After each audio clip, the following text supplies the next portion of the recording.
Alors, pour notre dernier cours sur cette série où on voulait travailler un petit peu tout ce qui était technique, pour que tu te sentes plus à l'aise dans les connexions, lead follow, on avait travaillé, premier élément, c'est l'endroit où on regarde. Des fois, tu avais tendance, certaines variations, je vais te montrer qu'il y a une slingshot. Tu avais tendance, sur certaines présentations, par exemple, à regarder ici, et selon la fin que voulait te faire ton leader, du coup, tu ne voyais pas, tu n'étais pas sûr de la sortie.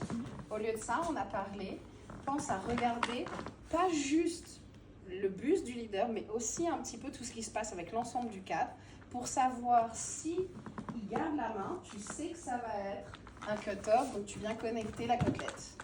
Mais si jamais ton leader, tu vois qu'il te lâche la main, ça veut dire que je finis avec mon anchor step.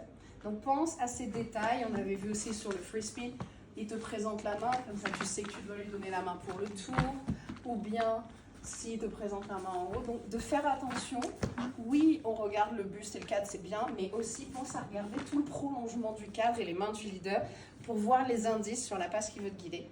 C'était la première information. Deuxième chose, c'était tout ce qui était présentation. Aussi en anglais, on appelle ça shadow position. Shadow en anglais, c'est l'ombre. Pourquoi on appelle ça comme ça? Parce que le leader se retrouve derrière nous, un petit peu comme si c'était mon ombre. Oui? Oui. Donc, les shadow position, c'est une base de tour extérieure.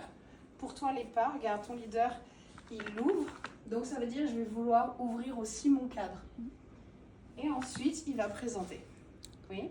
Donc mes pas là-dessus, en général, c'est juste marche, marche, marche. Marche, marche et stop. Ici, je ne veux pas chercher à repartir toute seule. Pour moi, je suis à l'arrêt, c'est comme s'il m'avait désactivé. Donc je vais attendre maintenant la connexion.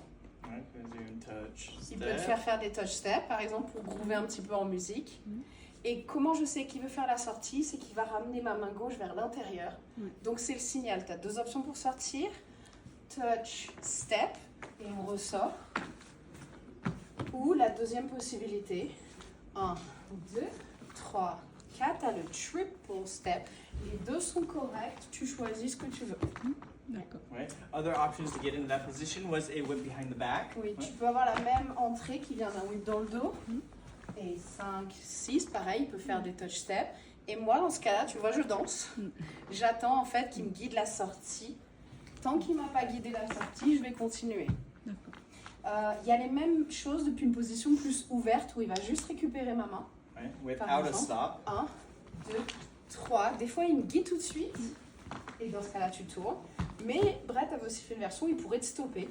1, 2, 3. Et on va pouvoir faire un arrêt. On groove.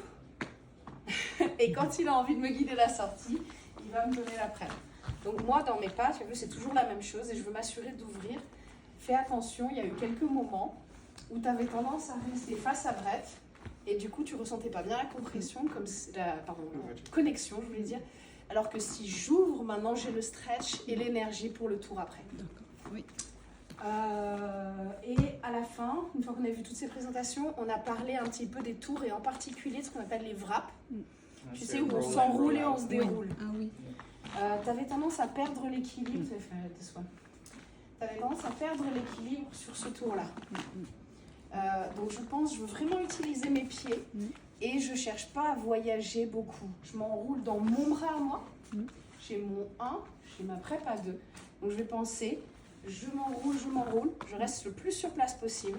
Et à 4, quand j'arrive, je place ma jambe devant pour m'aider à m'équilibrer. Ouais. Et ensuite, il déroule. Do it again, this way. 1, prépa 2, 3 et 4. 5 et 6. Même chose si c'était une prep fold. On a parlé des folds. Donc il va descendre la main d'abord. C'est le signal que tu vas venir placer ton bras dans ton dos quand tu fais le tour pour ressortir. Brett t'avait aussi guidé une version de reverse version. Où pareil, descends la main, tu t'enroules et on ouvre. Et il te fait ressortir, tu peux le faire plusieurs fois. C'est toujours moi qui place la main. Quand il descend sa main, ça veut dire que je vais venir placer mon bras dans mon dos. Yes. Et ensuite, il peut la sortir. Et voilà. Merci.